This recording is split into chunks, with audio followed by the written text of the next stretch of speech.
ఇంకొకడు బయలుదేరాడు. వచ్చి నీకు నేను దత్తాత్రేయ మంత్రాన్ని ఉపదేశం చెయ్యాలనుకుంటున్నానన్నాడు. ఆయన ఏమీ అనలేదు, అలా చూస్తున్నారు. నిన్న రాత్రి నాకు దత్తాత్రేయుల వారు కనబడ్డారు, నీకు వెళ్ళి మంత్రం చెప్పమన్నారు, అందుకు వచ్చాను, ఉపదేశం చేస్తాను రా అన్నాడు. ఆయన అలా చూస్తున్నారు. ఏ కష్టంగా ఉంటుంది మంత్రం అనుకుంటున్నావా? చిన్నదే, పెద్ద కష్టమేం కాదు, చెప్తాను, ఆ మంత్రం జపం చేయి అన్నారు. ఆయన అన్నారు, ఇంకా వింటలేదు, రా రా రా అంటున్నాడని. ఆయన అన్నారు, మీకు కనపడి ఉపదేశం చెయ్యమన్న దత్తాత్రేయుల వారు నాకు కనపడి ఉపదేశం పుచ్చుకోమంటే పుచ్చుకుంటానన్నారు. అతనికి ఎక్కడలేని కోపం వచ్చేసింది.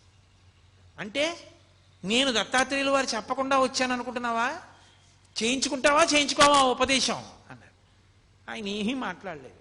నీకేం కీర్తి ప్రతిష్టలు ఉండవు, నువ్వు ఏమీ గౌరవం లేనివాడివి అయిపోతావు అని చెప్పి అతని దగ్గరికి ఎందుకు ఎడతారు? అతనికి ఏం తెలియదు, అతనికి ఒక మంత్రోపాసన కూడా లేదని చెప్పి వచ్చిన వాళ్ళందరికీ ప్రచారం చేసేవాడు.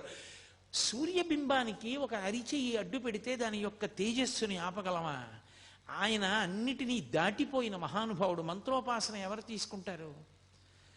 ఆయన స్థాయిని పొందడానికి మంత్రోపాసన ఒక సాధనం. ఆ స్థాయికి వెళ్ళిపోయిన వాడికి ఇక మంత్రోపాసన ఏమిటి? కడుపు నిండిన వాడికి అన్నం ఏమిటి? దాహం తీరిన వాడికి మంచినీళ్ళు ఏమిటి? నిద్ర లేచిన వాడికి మళ్ళీ నిద్ర ఏమిటి? అది అవగతం లేకుండా, దాని మీద అవగాహన లేకుండా మేము గొప్పవాళ్ళం అనిపించుకోవాలని తాపత్రయంతో వచ్చి అక్కడికి చేరిన వాళ్ళు అన్నీ విడిచిపెట్టేశామన్న పేరుతో ఎంతమంది ఉన్నారో చూడండి. ఇంతమందిని తట్టుకున్నారు. ఒక 100 మంది తాగి వచ్చారు రోజు. వచ్చి మేము ఎక్కడో దక్షిణ దేశంలో ఉంటాం, అగస్త్య మహర్షి గుహలోకి వస్తుంటారు, అక్కడికి మిమ్మల్ని తీసుకురమ్మన్నారు, అందుకని చెప్పి నిన్ను తీసుకెళ్ళడానికి వచ్చాను, లే నిన్ను ఎత్తుకుపోతాం ఇక్కడి నుంచి అన్నారు. ఏమిటి ఆయన ఏమీ ప్రతిస్పందన లేదు, అలా చూస్తున్నారు. పళనిస్వామి వాళ్ళు అందరూ చుట్టూ కూర్చుని ఉన్నారు. వాళ్ళందరూ ఒక్కసారి బుద్ధుందా లేదా అని తిరగబడేసరికి 100 కూడా పలాయనం చిత్తగించారు. ఎంతమందితో ఎన్ని ఇబ్బందులు! మన దృష్టికోణంలో అయితే ఇవన్నీ ఇబ్బందులు, భగవాన్ రమణుల దృష్టికోణం అయితే లోకం యొక్క పోకడ. ఆ స్థాయికి చేరకపోతే అలా ఉంటుంది. మీరు చూడండి, లోకంలో ఒక స్థితి ఉంటుంది. అమ్మ కడుపున పుట్టినటువంటి పిల్లే అమ్మ అన్నం తింటోంది అనుకోండి, అది కొత్తగా ఎవరో బంధువుల ఇంటికి వచ్చింది. అమ్మ దానికి కడుపు నిండా అన్నం పెట్టి కూర్చోపెట్టి టీవీ చూడవే అని ఏదో బొమ్మలు కనపడేటటువంటిది పెట్టి చూడమంది. అమ్మ అన్నం తింటోంది, 4 ముద్దలు తినలేదు. ఇది వచ్చేసి, అమ్మ నువ్వు వచ్చేయి, అమ్మ నువ్వు వచ్చేయి, అమ్మ నువ్వు తొందరగా తినేసి వచ్చేయి, తొందరగా తినేసి వచ్చేయి అని తల్లిని పీకు తినేసి తల్లి తొడక్కి కూర్చుంటుంది. దాని పోరు పడలేక అమ్మ గబగబా తినేసి వెళ్ళిపోతుంది. ఈ పిల్లే అమ్మని అన్నం తినివ్వకుండా చేసింది. చాలామంది పిల్లలు చూడండి, తల్లులకు బాగా తెలుస్తుంది. తల్లి అన్నం తింటున్నప్పుడే వాళ్ళకి మరుగుదొడ్డి అవసరం వస్తుంది. అమ్మ అన్నించుంటారు అంతే. ఆ తల్లి గవ్వ చేయి కడుక్కునే పాపం వెళ్ళి వాళ్ళ అవసరం తీర్చి మళ్ళీ వస్తుంది. ఏం చేయిస్తుంది? ఏదో మళ్ళీ కొంచెం తిని ఆ కడుపు నిండిపోయింది అనిపించుకుంటారు. కొడుతుందా పిల్లల్ని? అసహించుకుంటుందా?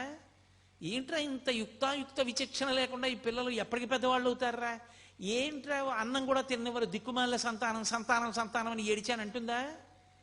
పరిపక్వత వచ్చిందనుకోండి, వాడే అమ్మ దా అని చెయ్యి పట్టుకుని తీసుకెళ్ళి, మా అమ్మ చిన్నప్పుడు పప్పు అన్నం బాగా మెత్తగా నలిపి చారు పోసి నెయ్యేసి మా అమ్మ నోట్లో పెడితే ఎంత బాగుండేదో. ఇప్పుడు మా అమ్మ పెద్దదైపోయింది, అంత గట్టిగా నలుపుకుని కలుపుకోలేదు. అమ్మ నేను కలిపి పెడతానుండని వేడి అన్నంలో పప్పు వేసి నెయ్యేసి మెత్తగా కలిపి చారు పోసి, అమ్మ మెత్తగా ఉంది, నీకు ఇలా ఇష్టం కాదు, అమ్మ నువ్వు తిను అని అమ్మ చేతికి సరిగ్గా పట్టుకోదేమో, నీకు చెయ్యి వణుకుతుంది, ఇదిగో ఈ చెంచాతో తిను అని చెంచా కూడా వేసి, అమ్మ చెంచాతో ఇలా ఇలా అంటూ కింద పడేసుకుంటా, అమ్మ నేను పెడతానుండు అని చెంచాతో తీసి అమ్మ నోట్లో పెడతాడు. ఒకనాడు అమ్మ అన్నం తింటుంటే మరుగుదొడ్డికి అవసరం వస్తోందని అమ్మని తినకుండా చేసిన పిల్లాడే పరిపక్వత వస్తే కలుపుకోలేని అమ్మకి చారు బువ్వ కలిపి నోట్లో పెట్టాడు. ఇది తల్లికి తెలుసు, తల్లిది పరిణతి, తల్లిది ప్రేమ.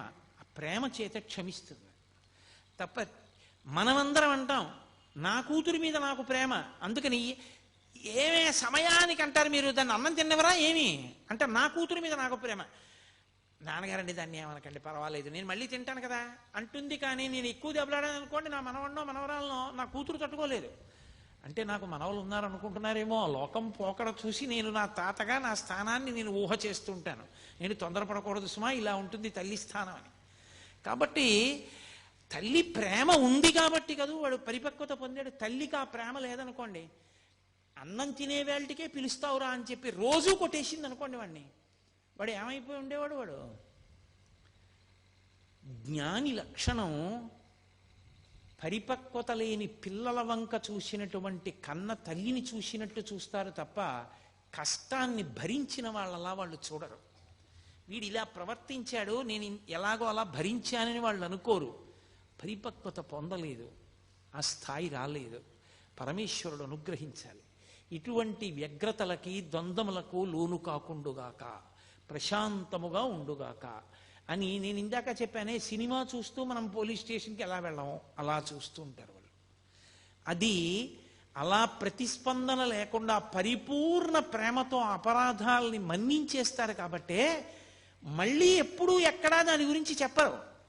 ఏ తల్లి అయినా పెరిగిన ఏ పిల్లల గురించి అయినా, వీడు చిన్నప్పుడు ఇలా నన్ను ఇబ్బంది పెట్టేవాడిని కానీ, లేకపోతే చిన్నప్పుడు వీడికి జ్వరం వస్తే నేను అన్నం మానేశానని కానీ ఏ తల్లి అయినా చెప్తుందా? చెప్పదు. అదేమిటి అలా చేయడం నా కర్తవ్యం, నా అదృష్టం తల్లిగా అంటుంది తప్ప అది తన గొప్ప అనుకోదు. ఒక జ్ఞాని యొక్క స్థితి అంతే, అలాగే ఉంటుంది. ఈ మిడిమిడి పోకడంతా ఎక్కడుంటుందంటే ఈ మధ్యలో ఉన్న వాళ్ళ దగ్గరే ఉంటుంది. నేనేదో ఉద్ధరించేశాను, నేనేదో గొప్పవాడిని, వాడు నా చేత ఉద్ధరింపబడ్డాడు, వాడు నా మాట వినద్దా, వీడు నా మాట వినకుండా పోయాడు, వాడి మీదేదో కక్ష, వీడి మీదేదో ప్రేమ, ఇవన్నీ ఇంకా పరిపక్వత రానంతసేపే తప్ప అది వచ్చిన తరువాత లోకమంతటి పట్ల దయయే తప్ప ఇంకొక భావన ఉండదు. ఒకరితో సంగం ఉండదు, ఒకరితో ప్రీతి ఉండదు, ఒకరి పట్ల అప్రీతి ఉండదు. వీళ్ళు మా అమ్మ అందుకని ఏదో ప్రేమ, వీళ్ళు మా అమ్మ కాదు అందుకని వాళ్ళ మీద తక్కువ భావన, అలా ఏం ఉండవు. అన్నీ ఈశ్వరుడే. అందుకే స్వయంగా అళగమ్మ గారే వచ్చారు. ఒకసారి తిరుపతి వెళ్ళి అళగమ్మ గారు వచ్చారు. పాపం ఆవిడ ప్రారంధ కర్మ కష్టాలన్నీ అళగమ్మ గారికే వచ్చాయి. ఆ పెద్ద కొడుకు నాగస్వామి శరీరం వదిలిపెట్టేశాడు. ఆ చిన్నవాడు పాపం, ఆ పిల్లవాడు ఆ మూడో సంతానం, రెండోవాడు వెంకటరామన్ రమణ మహర్షి, మూడో పిల్లవాడు ఆ నాగసుందరం. ఆయన ఏదో ఒక దేవాలయంలో గుమాస్తాగా చేరి ఉన్న ఇల్లు కూడా అమ్మేసుకున్నారు. ఆ పిల్లవాడు కష్టపడి ఆ ఇంటినంతటినీ పోషిస్తుండేవాడు. ఏదో ఆవిడ తిరుపతి క్షేత్రానికి వచ్చి స్వామి దర్శనం చేసుకుని దగ్గర కదా అని అరుణాచలం వెళ్ళి ఈ పిల్లవాడిని చూసింది.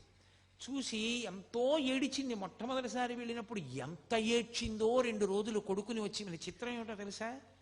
పినతండ్రి కూడా గుర్తుపట్టలేదు. కానీ పెద్ద పెద్ద గోళ్లు పెరిగిపోయి ధూళి ధూసరమైన శరీరంతో గోచి పెట్టుకుని ఒక బండ మీద వెల్లకిలా పడుకుని ఉన్నారు. అళగమ్మ గారు వెళ్ళేటప్పటికి రమణ మహర్షి చూడగానే గుర్తుపట్టింది అళగమ్మ గారు. ఎంత ఏడ్చిందో, అంత తల కొట్టుకుంటున్నా ఏడుస్తున్నా స్వామి మాత్రం పరమ ఉదాసీనంగా అలాగే ఉన్నారు. ఏ ప్రకంపనలు లేవు ఆయనలో, ఏ భావస్పందనలు లేవు. చుట్టూ ఉన్న వాళ్ళు అయ్యో అమ్మంటోందంత ఏడుస్తోంది, కనీసం జవాబు చెప్పద్దా అన్నారు. ఆయన నోటితో మాట్లాడితే కదూ, ఓ కాగితం ఇమ్మని దాని మీద వ్రాశారు. కర్త ఎవరి ప్రారబ్ధానుసారం వారిని ఆడిస్తూ ఉంటాడు. మనం కావాలనుకున్నవి జరగాలని లేదు, జరగాలనుకున్న వాటిని మనం ఆపలేము. కాబట్టి ఏది ఎలా జరుగుతుందో దానిని అంగీకరించడమే సర్వ విధములా శ్రేయస్కరము. అదే మొట్టమొదటి ఉపదేశం. ఆయన జీవితంలో వ్రాతపూర్వకంగా కానీ నోటితో కానీ చేసిన మొట్టమొదటి ఉపదేశం అదే. కాగితం మీద వ్రాసి అళగమ్మ గారికి ఇచ్చారు. ఇక ఈ పిల్లవాడు రాడు, ఈ పిల్లవాడి యొక్క స్థాయి వేరని ఆమె స్థాయిలో ఆవిడ ఏమనుకుంటారు ఒక తల్లిగా? ఏమిటో కొడుకుని ఇంత కష్టపడ్డాను, పెంచాను, పెద్ద చేశాను, ఇలా అయిపోయాడు అనుకుని పాపం ఆవిడ వెళ్ళిపోయారు. ఆ తరువాతి కాలంలో మళ్ళీ ఆవిడికి ఇంకా జీవితం మీద విరక్తి వచ్చింది. విరక్తి రావడానికి కారణం కూడా భగవంతుడు అందుకే ఒక్కొక్కళ్ళకి ఒక్కొక్కటి ముందే ఇచ్చేస్తాడులా ఉంది. ఆవిడికి దక్షిణామూర్తి స్తోత్రం, వేదాంత స్తోత్రాలంటే ఇష్టం ఉండడం, ఎప్పుడూ వాటిని మననం చేయడం, ఆవిడికి కొన్ని వేల వేదాంత సంబంధమైన పాటలు నోటికొచ్చుట అళగమ్మ గారికి. అవన్నీ పాడుకుంటూ గడిపేవారు. ఆవిడ ప్రారంధం ఏమిటంటే ఆఖరికి ఆ మూడో కొడుకు నాగసుందరంకి పెళ్లి చేశారు. ఆ పెళ్లి చేస్తే పెద్దవాడు అసలు సంతానం లేకుండానే ఆయన శరీరం వదిలేశాడు నవయవ్వనంలో ఉండగా. ఇక మూడోవాడు పెళ్లి చేశారు, ఓ కొడుకు పుట్టాడు, భార్య చనిపోయింది. చనిపోతే పాపం ఆ చిన్న పిల్లవాడిని ఈయనేం పెంచగలడు? తీసుకెళ్ళి మళ్ళీ పినతండ్రి గారి భార్య జానకి అమ్మాள் నెల్లియప్ప అయ్యర్ గారి భార్య జానకి అమ్మాள் గారికి ఇచ్చారు. ఆవిడ అప్పటికి వృద్ధురాలు అయిపోయింది. ఆవిడ ఏం పెంచగలదు పిల్లని? మళ్ళీ ఆ పిల్లాన్ని తీసుకెళ్ళి ఆ పిల్లవాడి మేనత్త అలవేలుమంగ ఆఖరి పిల్ల, ఆ పిల్లకి ఇచ్చారు. ఆ పిల్ల ఏదో సాకుతోంది, ఎక్కడ చూసినా అప్పులు, తగిన ఉద్యోగమా లేదు, భార్య చచ్చిపోయింది, కొడుకునా ఎవరో పెంచుతున్నారు. అసలు ఎందుకు ఇంకా బతకాలనిపించింది ఆయనకి. ఈలోగా అళగమ్మ గారు మెల్లిగా కొడుకు దగ్గరికి వెళ్ళిపోయారు. ఇది ఒక విచిత్రమైన సంఘటన. నాకు భగవాన్ రమణుల జీవిత చరిత్ర మొత్తం మీద చాలా కాలం నాకు అనుమానం ఉండిపోయిన సందర్భం ఇదొక్కటే. ఆ తర్వాత నాకు పరమేశ్వరానుగ్రహం వల్ల యథార్థంగా చెప్పాలంటే రమణ మహర్షి ఒక వ్యక్తి రూపంలో అనుమానాన్ని తీర్చారు. అప్పటి వరకు నాకు ఇది ఎందుకు అలా జరిగింది అని అర్థమయ్యేది కాదు. అళగమ్మ గారు కొడుకు దగ్గరికి వెళ్ళిపోతానని చెప్పి అరుణాచలం వెళ్ళిపోయి అరుణాచలంలోనే ఒకరి ఇంట్లో ఉండేవారు. ఆవిడికి విరూపాక్ష గుహలోనే ఉండాలి కొడుకుతో అని కోరిక. కూతురు అలమేలమంగ అడిగిందమ్మా, మా ఇంటికి వచ్చేసేయమ్మా, మాతో ఉండమని. అయినా కూడా కొండ మీదకి వెళ్ళిపోయి, సరే పెద్ద ఆవిడ ఉన్నంత కాలం ఉండదు, ఇంకా ఆవిడ కిందెందుకని ఆవిడ్ని కూడా విరూపాక్ష గుహకి తీసుకొచ్చేశారు. అది చిన్న గుహ, బయటకు చిన్న గదిలా ఉంటుంది, లోపల గుహ ఉంటుంది. అక్కడే ఈవిడ ఉండేవారు. అక్కడ ఈవిడిది ఆచారం సంప్రదాయం, తడి పొడి మడి మైల ఆచారము ఈవిడిది. ఆయనేమో అగ్నిహోత్రం, మహాజ్ఞాని, ఆయన అన్నిటికీ అతీతుడు. ఆయన దగ్గరికి వచ్చి ఒకప్పుడు ఒక వ్యక్తి ఏడిచాడు, నేను ఎన్ని కష్టాలు పడుతున్నానో నేను చేసిన పాపాలేనని.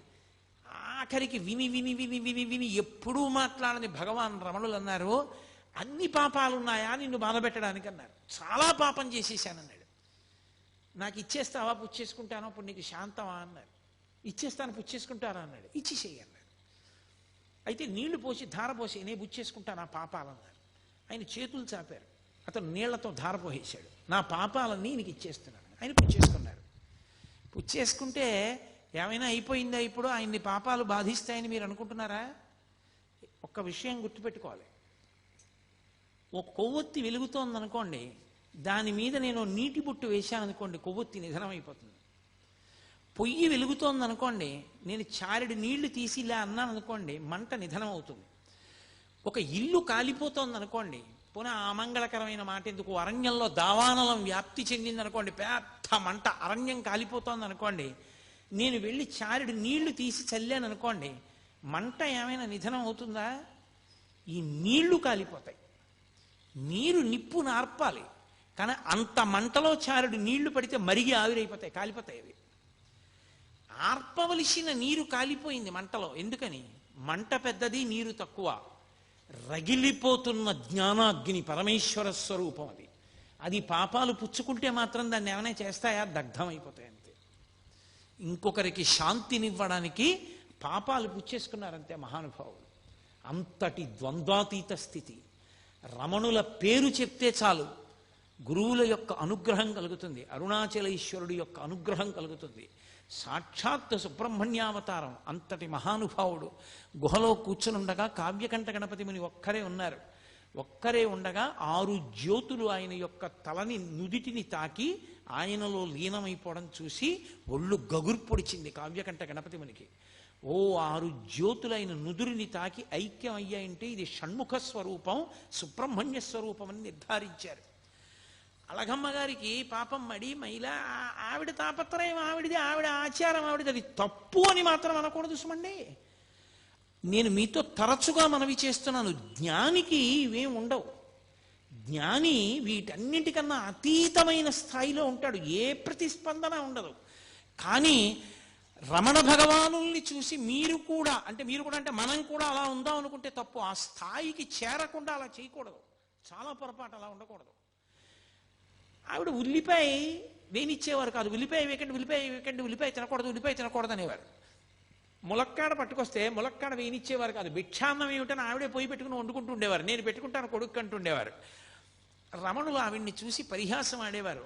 మా అమ్మ మోక్షానికి ఎడుతూ ఉంటే ఉల్లిపాయలు పర్వతాలై అడ్డుపడిపోతాయి, ములక్కాడలు అరణ్యాలు అయిపోయి చిక్కుపోతుంది, అందుకని మా అమ్మ తిందంటుండేవారు.